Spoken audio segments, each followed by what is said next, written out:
आज माझ्या हातून खूप मोठं काम घडलं आणि मला त्याचा खरं खूप जास्त आनंद आहे। तर काय घडलं ते तुम्हाला पुढे व्हिडिओमध्ये सांगते।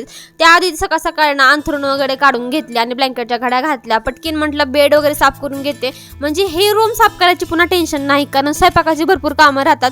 म्हणून पटकन पहिल्यांदा झाडू सुद्धा मारून घेतला। मला घर पारूसं ठेवूच वाटत नाही। लगेच डायरेक्ट थेट आपली एंट्री किचन मध्ये आणि पहिल्यांदा ना चहा आणि मस्तपैकी एक टोस्ट खाऊन घेतला, कारण खूप जास्त पोटात भूक लागली होती। रात्री न जेवता झोपले होते, भूक नाही लागली म्हणून रात्री, आणि सकाळ सकाळ इतकी जास्त भूक लागली म्हणून पटकीन चहा आणि टोस्ट खाऊन घेतला आणि मग प्रणवला चहा दिला। आणि आज पोहे सुद्धा बनवले होते मी। म्हटलं लेकरांसोबत जाऊ द्या, मोठ्या माणसाचं पण होऊन जातं, आणि आप्पाला पण बाहेर जायचं होतं, येरमाळ्याला जायचं होतं देवीचं दर्शन घ्यायला, आणि आमच्या इथून येरमाळा जरा बऱ्यापैकी लांब आहेच, म्हणून म्हटलं पोटभर सकाळी जरा खाऊन गेलं पोटाला आधार राहतो, म्हणून पहिल्यांदा मी पोहे करून दिले त्यांना। मग चहा नाश्ता केल्यानंतर ते तर गेले, मग मी माझ्या स्वयंपाकाला लागले। आणि इकडं मी आज बनवले होते खारं वांग आणि भाकरी आणि चपात्या सुद्धा बनवल्या होत्या। एवढी छान छान तयार होऊन मी निघाले होते देवीची ओटी भरायला। जिजाईंना आज ना अष्टमी असल्यामुळे देवीला साड्या नेसवायच्या होत्या, मग त्यांनी नवीन साड्या आणलेल्या होत्या। माझ्या हातातूनच मी ओटी भरली, कारण जिजाईंना ओटी भरलेली चालत नव्हती, म्हणून मी ओटी भरली। तशी मी ही देवी ना मी तळ्यावरची देवी आहे नवरात्रीमध्ये, आणि आता झालेल्या यात्रेमध्ये मी दाखवल्याच होत्या।